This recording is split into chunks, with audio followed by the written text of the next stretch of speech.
এই মুহূর্তে বাচ্চাদের মধ্যে হামের সংক্রমণের মাত্রা অত্যন্ত বেড়ে গেছে। অনেকে গ্রাম বাংলায় হাম হলে মায়ের দয়া বা ভগবানের আশীর্বাদের সাথে তুলনা করে, কিন্তু এর কোনো বৈজ্ঞানিক ভিত্তি নেই। হাম হলে বাচ্চাদের মধ্যে রেটিনল বা ভিটামিন এর পরিমাণটা কমে যেতে পারে এবং তার ফলে বাচ্চাদের রাতকানা রোগ হওয়ার সম্ভাবনা বাড়ে। তাই হাম হলে অবশ্যই ডাক্তারবাবুর পরামর্শ নিয়ে ভিটামিন এর সাপ্লিমেন্ট দেওয়া অত্যন্ত জরুরি।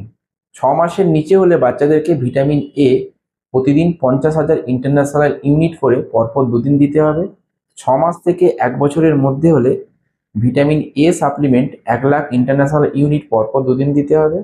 আর 1 বছরের ওপর হলে সেক্ষেত্রে vitamin A supplement 2 lakh international unit করে পরপর 2 দিন দিতে হবে।